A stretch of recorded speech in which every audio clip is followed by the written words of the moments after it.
Hello, everyone. Welcome back. My name is Jeff Mendelson, and this is the One Big Tip podcast.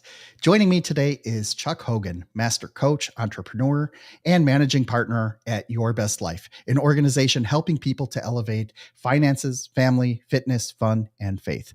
Chuck's unique background in sales, business, and relationship building gives him a rare perspective that enables him to successfully guide entrepreneurs, CEOs, and other top executives to new heights.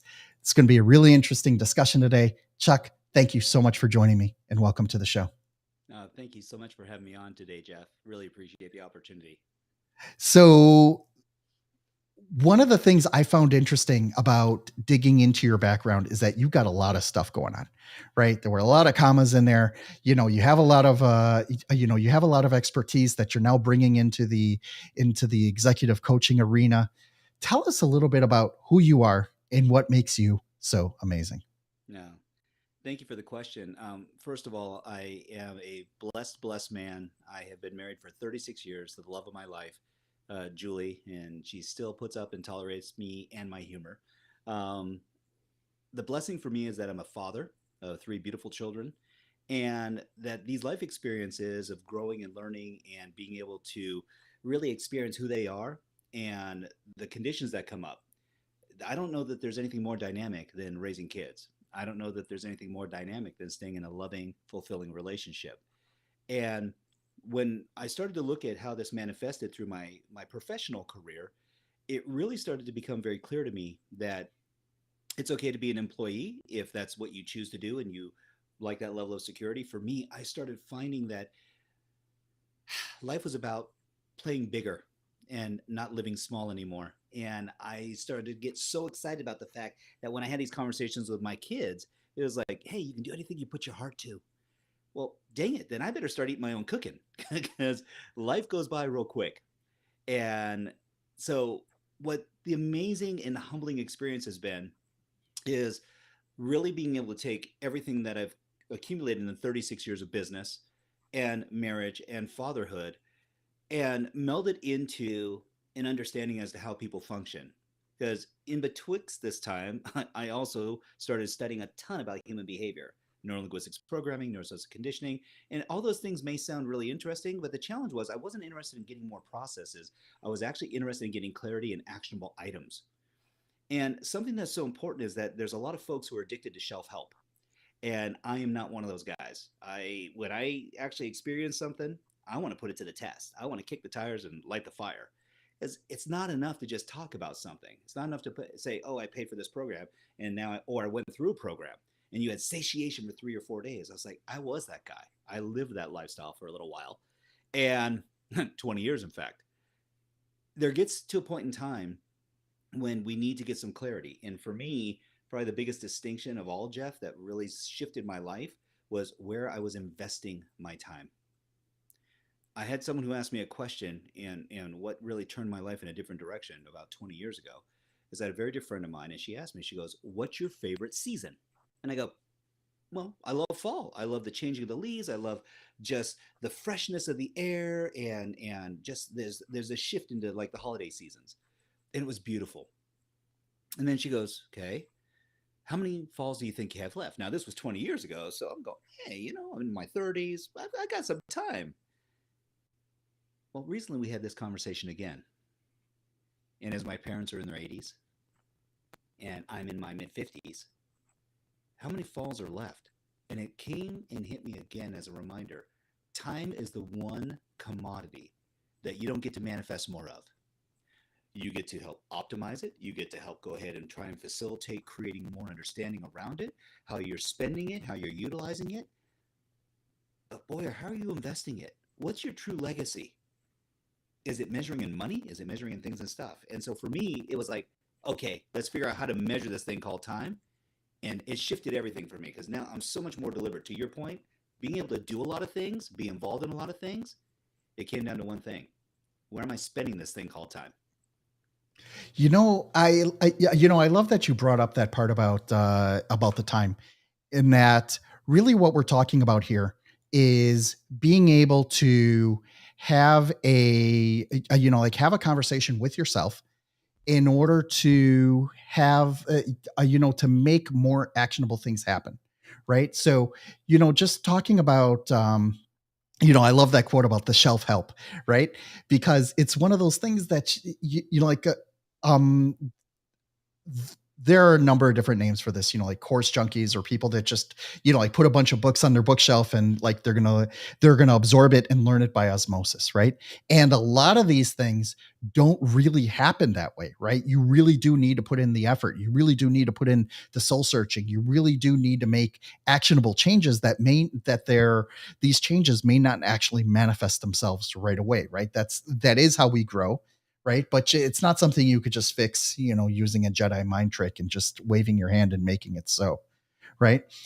When you when you started going down this path, were you sort of enamored with these manifestation kings, let's just call them like the Tony Robbins and, the other people like that, where they just put themselves up on this really high pedestal. A lot of people revere them, right? But at the end of the day, like, were those transformations really life changing, or did you have to go back and figure out like, how am I going to make that happen, for myself? I did. In Did. fact, In fact, it became it more a became more. manifestation of where was I really investing my time and my energy. And the other part was I like just getting addicted to imposter syndrome? Was I becoming that guy that was constantly just chasing someone else's dream or measurement? See, when we start to understand where we're really living our lives, it comes down to one thing. And Jeff, it's going to sound so simple and easy, but we make things more complicated as we get older. And now that I'm in my mid 50s, it's like, hey, I realize I've developed some habits around certain things. One of the things I started to notice is that we complicate even this thing that we call feeling. The quality of your life is how you feel. So if you feel challenged, your life is challenging. If you feel compelled, if you feel fulfilled, if you feel enthused, courageous, prosperous, if you feel valued, all these different metrics are measurements as to where you're living your life. And that's a result of a meaning you've given to something. Now, that may sound woo woo, but it's actually very scientific. The reason why I'm bringing this up is that for me, I came home after, and this was on a Friday, and it's when my youngest daughter, who is now 15, was 10 years old. And she'd had a conversation with my wife, and she goes, "Hey, what does daddy do for a living?" And at this time, I was involved in multiple enterprises, working in sales, but also running my own sales, or my own, not sales organization, but my own strategist practice. And I was reminded that by my 10-year-old at the time, that I was not the CEO of her. I was like, well, where's this coming from? And after this brief exchange, I realized the following day, it didn't hit me that day, it was the following day, as I was driving home, and it was like, my family and I deserve the best of me and not what's left of me. I keep making this excuse that I don't have time. I'm busy. I'm putting in over 110 hours a week. I mean, literally, my weeks were over 100 hours easy a week. And it's 7 days a week, servicing other people, delivering at the highest level and at a cost. Because everything, irrespective of how important it is to you, how minuscule or how magnanimous the rate of return, has a cost. Time, energy, intention, your heart, your integrity, your intellect, your knowledge, your presence. And I was like, man, oh man, then why am I working so hard? Because my family's only getting what's left. And so was I. And that's where time became like my benchmark standard of, let's get freaking clear on what this gift of time is. I think it's very astute of your daughter to come out and say, "You're not the CEO of me," Oh, right? I know where she And got it that, from. right. And I think what happens is that, we do sort of do these priorities, right? Whether we put faith first or whether we put our jobs first or personal health first, there are a lot of different ways that, we can make priorities, especially given all the other pressures we have around us, right? Between, watching Lifetime with your spouse, right? Oh, That's a thing. right? Yeah, taking your kids, to a McDonald's, to just to celebrate when they got a, when they did well on a test, something like that. Those are all decisions that we are making in order to make sure that we're raising them right, and we're showing that we're giving them the attention that they deserve, not just the attention that my clients deserve because they've paid me X amount of money in order to make it happen. Oh, What are some? great distinction, by the way. No, thank you, because Yeah, those celebrations are so important. We don't celebrate enough. We don't. exactly. And it could just be a small thing, right? It's like, my daughter just got a job, her first, she got accepted for her first job. So I'm like, something, let's go out for sushi, you know, That's awesome. because that's what you do. It's like, now we're really proud of her. And finally she's going to start making her own money. Right. So, we got to start them out early. Right. So let me ask you something. How do you help people, in an actionable state, make this happen? What are some of the things that you have, taught that really get people to open up and take action on this stuff instead of like you said, just reading a shelf help book and imagining that you absorbed it and you manifested it all by yourself? Well, there's two things. One is it's a very simple technique, and I actually call it the five finger flow. And it actually has its basis in behavioral sciences, but we've made it very pragmatic. Oftentimes in life, people are getting confused, and they'll actually start with this. They'll go, "Hey, I came up with this amazing goal, this amazing, just big, hairy idea. I want to grow my business this much. I want to, launch my social media. I want to be able to have this measurable success." And then they'll go, okay, so, and then I'll back into why that'll be so good. Goes, gosh, if I'm making more money, then I'll feel more successful. I'll feel more valuable. I'll feel more contributory. I'll feel more necessary. And then I'll go ahead and take mammoth action. But you'll notice that there's a huge gap here. And this is where frustration comes from. This is where actually comes from. I'm going to ask you to throw this away because there's actually something that's really, really, really detrimental to this ideology. Most of the time, the outcome that people are coming up with, Jeff, isn't even their own. It's some manifestation of comparison against someone else's narrative, or someone else's, this other company does this, so we should be able to do this. Well, that's great if it's one of those things that you're inspired by, but it's different when you're actually comparing yourself, because in comparison comes judgment. And even if you got 99.9% of the way to your goal, but you didn't hit 100%, you'd say you failed, because the brain only works in binary, black and white. So we're going to put this away, and we're going to start with your why, your purpose. Everything is about how you feel. So if you ask yourself in the morning and you take a minute, this is so simple. In fact, I'm going to ask you to commit to 3.5 minutes a day. You're going to take a minute in the morning and you ask yourself, how do I need to feel most often today? Not how do I want to feel, how do I need to feel? Well, I need to feel fulfilled. I need to feel guided. I need to feel centered. I need to feel compelled. I need to feel appreciated. I need to feel authentic. Awesome. Because here's the truth. At our core, we're all 3 years old. See, the reason why we use this term 3 years old is because you normally have three responses. I'm happy, I'm sad, or I'm okay. Well, it's pretty easy to gauge where you're living at that point. Happy is happy. So anytime I feel any of these positive emotions, these feelings, it's going to steer me towards my outcomes and goals, because that's what you're really searching for. You don't go, oh, I'm going to go to work and bust my bottom today and make magic happen for everybody else, but suffer through it.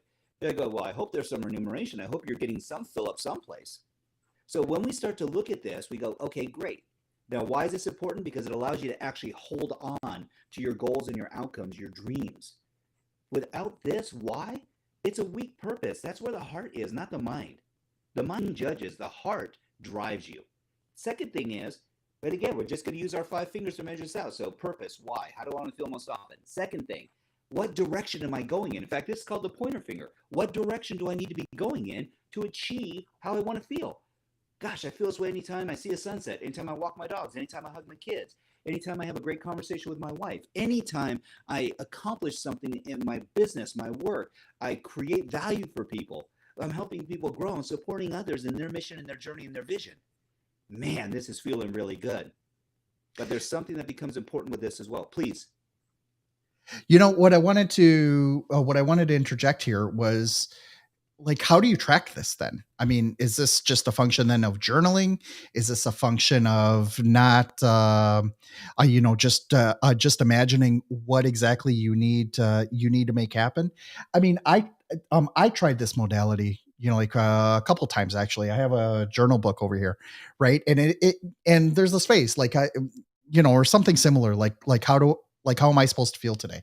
And I just found myself for the whole week. It's like, well, I need to feel energetic, and it's like, well, that all right. So what's changing? I need to feel energetic every day, right? I need to be present every day. I need to be present for this person, or I need to be present for that person, or for Sure. that client. Sure. Like wherever it is. So how can one of the things I found when I was going through that journey was I didn't want to just write the same things each and every day, right? I wanted to make Exactly. sure that, Exactly. I wanted to make sure that I was doing some progressing. So, how many different levels of enthusiastic, can I put in my journal, in order to convey that I need to be more on today for this client than for the other one? How does that look? Sure, because it looks like the Sure, Stuart because it looks Smalley like the syndrome, first right? I'm good enough, I'm strong enough, and by golly, people like me. No, it's not just about affirmations. It's not just about intentions and incantations. It's more about you actually, and this is the third level, which is your state management. One of the things that starts to create indiscretion in ourself is self judgment. That doesn't mean we're not measuring, because you can't change what you don't measure in business or in life. The difference with this is that it's understanding who you are at your core. What makes you brilliant? What makes you amazing? Then the stuff that maybe not so amazing. Like, I'm not great at this, but I keep trying to be. Well, it's kind of like what Yoda said, there is no try, only do. You don't try to move a chair, you don't try to make advancements. You either take the action and commit to it or you don't. So understanding who you are, where you're living, and what's important to you, because to your point, there's all these different levels of, oh, positive thinking, positive thinking. No, I'm actually asking you to get it in your body. And this is where I'm going to show you this really easy trick to do this. And it's called the 30-30-30. It really makes it so easy to maintain this in your lifestyle. So again, why, direction, and state.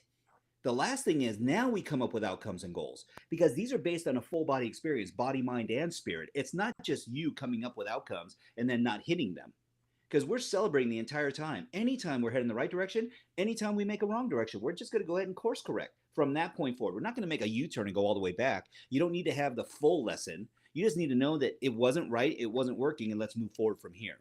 And then the last thing is you're going to take mammoth action. This is a very easy way of getting some clarity. But what I really started finding, Jeff, that made the biggest shift was this. I actually started having clients do a time accountability study. Now, this sounds maybe very dramatic, but it's so easy. It's literally going back in your calendar and starting to color code the time that you're actually investing in a multiple of different categories. So in my case, I started looking at any self-care time. That's anytime I'm sleeping, anytime I'm exercising hygiene, anytime I'm eating. That's I call purple time. And I started putting that and demarcating where I was actually investing that time. Self-care is not selfish, it's imperative. The second thing I started doing was anytime I was feeding my mind. This is where I get into a 30-30-30. The 30-30-30 is very simply I'm going to spend 30 minutes a day feeding my body, my mind, and my spirit. So when I get up in the morning, part of that time is I'm starting and I'm moving forward and I'm being deliberate. And I'm going to go ahead and give grace. If that's going to go ahead and be my white time, which is my spiritual time, prayer, meditation, if it's quiet time, if it's just in appreciation or journaling, then I'm going to go ahead because out of 24 hours a day, 90 minutes is mine. I'm going to move my body 30 minutes. I'll go ahead and call this my orange time because this is what I'm actually fueling up and feeding me. This is where I'm exercising some self discipline and engaging myself because motion creates emotion. And then the last 30 minutes is blue time. And that's going to be sometime during the course of a day, and I'll benchmark this out. But it's blue time. I'm going to feed my mind great information. It could be watching your podcast, a TED talk. It could be, even watching comedy, something that fuels you, because I find so much knowledge in humor and in comedy. It's amazing. Why is this so important? Well, you can combine some of these things together too to optimize time. I could be working out and, so getting in my orange time and my blue time at the same time, feeding myself great information while I'm engaging my body. It actually drives down the message even further and elevates it in your body. These are some of the things that you can do to condition, because you don't build muscle by doing one curl. You don't build muscle by only working out for a weekend, which is what a lot of people do when they go to these seminars. They work out really, really, really hard. They come back exhausted. They get sick as hell. They put the book on the shelf and they never do it again. And it's like, oh, that kind of sucked. Because now they're trying to recreate it. And the worst part is they try to teach everybody in their organization how to do what they did for a weekend. I go to flight training for a weekend. Then take your top executives in an aircraft that you have only been in one time, you've never soloed in it, and teach everyone else how to fly. You'll do it once. That's it. Because you're not landing and it may not be a successful adventure. That's a really great analogy, right? Because basically what's happening is that, like I've gone to these events, you get really pumped up, you get really energized, you come back with 1,000,001 ideas. And if you don't have a process to synthesize what did you learn and how you were going to implement it, it really is a lost weekend. You just blew a couple grand, between hotels and, and admission and whatever. And, like if you're not taking advantage of those connections that you made, if you're not taking advantage of what you've learned and really implementing it, it's like a wasted opportunity. And maybe some people are going to these things to get away from life, or to network a little bit, or to just change the scenery, changes in latitudes, things like that. But at the end of the day, this isn't a trip to Amsterdam where you're just walking around. You actually went to learn something. You actually went to learn something and how to implement it. And you were given the tools literally in the palm of your hands in order to do it. And then if you don't, then it's like, well, geez, what'd you do with all that time? Well, in the smorgasbord of life, if you go and you go, I'm going to sample everything.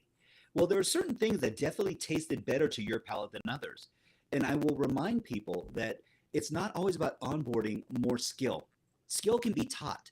The challenge is I can have someone teach me how to do the perfect deadlift, how to do the perfect bench press, how to throw the perfect roundhouse kick. Until I start to know how that is in conjunction with my body, my energy, my balance, my motives, my intentions. If my intention is to learn how to throw roundhouse kicks so I can just knock people out, okay, how often are you going to be using that skill set in your life? So part of this is what's the motive and intention? The other part is the reason and the season. Why are you doing it? Why is it so important? How do you want to feel about this? And then the last part is that is it sustainable? Because sometimes the cost is way too much. You're like going, man, I was in this place and I was freezing my rear end off for 14 hours. We didn't get pee breaks. There were no bio breaks. There was no food. They barely gave us water. And you're like going, yeah, that was the venture of a lifetime. And I'm like going, wait, really? I said, it sounds to me like you were in an altered state. And then now people are going to try and sell you stuff when you're in this altered state and you're highly, highly suggestible. And I go, why don't we try it a different way?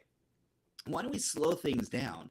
And we actually, and I saw, a previous podcast where now we start talking about mentors. We start talking about people that are not only like-minded, but like-hearted. See, one of the reasons why I say your why is because it's an energetic state. These first three, the direction you're going in, where you're going, if you want to see a sunrise, you don't go west. You go east, my friend. If you want to see a sunset, you look to the west. You travel to the west. Why? Because that's where nature happens. That's where this blessed event occurs. To that point, and unless you're Superman and you can, outbeat time and space continuum and you can fly at Mach 7, you're probably not going to be able to take advantage of seeing a sunset looking to the east. So I love it. there are some things that are just natural that, again, time. You're blessed with 12 hours a day and 12 hours a night. They have not reset the calendar system ever. Ever. Because it is set, and that makes perfect set. sense. Now, you asked me about something, and this is the biggest measurement, though, in this accountability of time, because we account for our money, we account for our investments, the rate of return, the ROI. We use all these different acronyms and analogies, but how many people are actually measuring the rate of return on their time? In fact, most people don't even know what they're worth an hour. They don't. Yet they'll go ahead and burn an hour. Oh, I'm putting in sweat equity. And I go, whoa, whoa, whoa, whoa. That's like almost invaluable because you're taking that away from something else. Family, friends, love, commitment, adventures, other fruitful opportunities. And so I said, okay, let's be very clear about this. How do you look at your business engagements? And this one blew away most of our strategist clients that we have. And it was very simple. I said, I convert everything into red time. I'm like a bull in a china shop. I see red, I want to take action. And I time block in 15-minute blocks, not 1 hour blocks. People are designating an hour for a phone call. And I go, that took 5 minutes. What did you do for the other 55 minutes of time? They can't even account for that time. They have no freaking clue. They go, oh, a bunch of things and stuff. I go, hey, then you better start filling it in, because the truth is you're not being deliberate. You're being circumstantial. You're being an opportunist, and you're not being deliberate about where you are actually investing yourself. Now, the goal of anything that's red is to convert it to a shade of green. If it's an introduction, it's light green. That means email, text, phone call, whatever the case might be. If I actually get an appointment time with someone, it's medium green. Why? Because I'm moving forward. Now we have an engagement. If we actually close the deal, we actually enter into a fruitful relationship, it's dark green.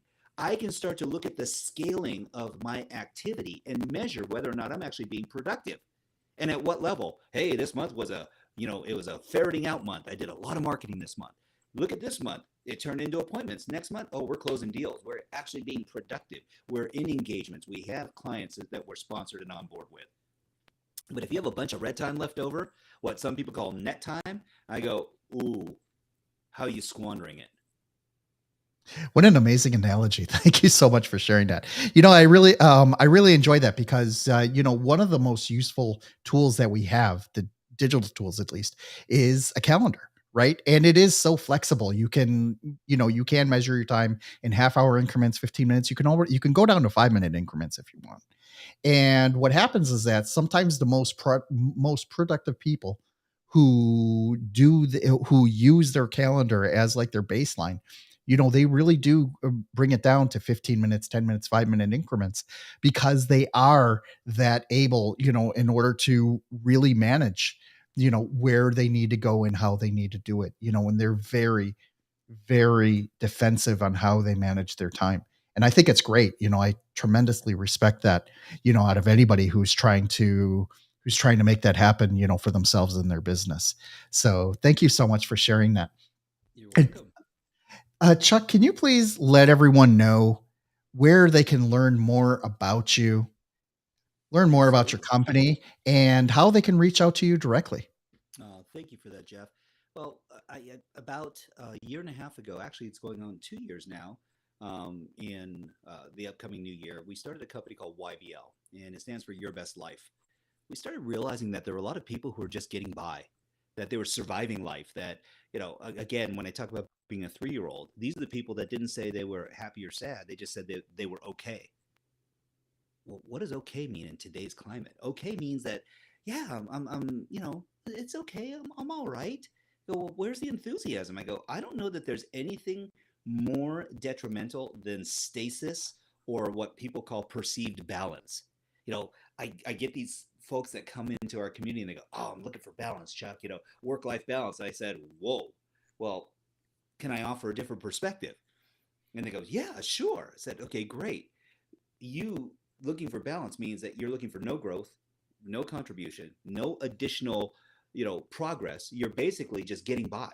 What if we actually were able to identify why you want to feel a certain way?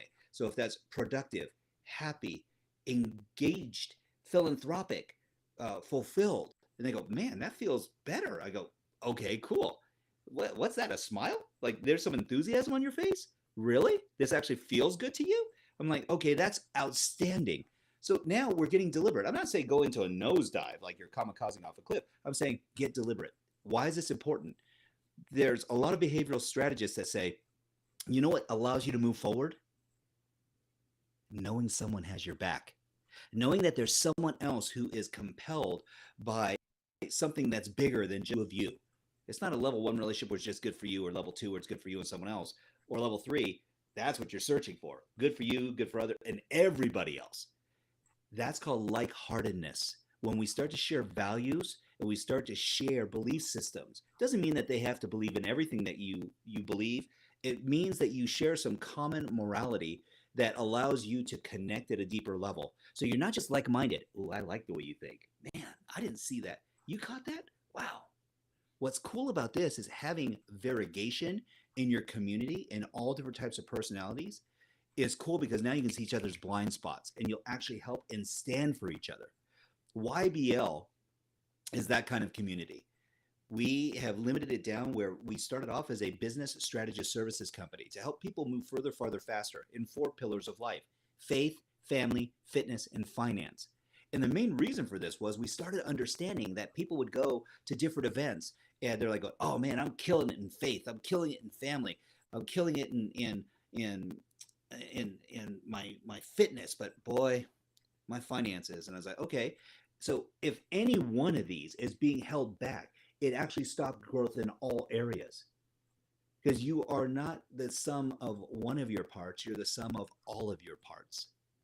So when we started to understand that, yes, you can advance in all these areas and progress to a higher level, it was like, wow, wow, this is really cool. This is taking it to the next level. Where can people find you? What's the best way to start that connection with you?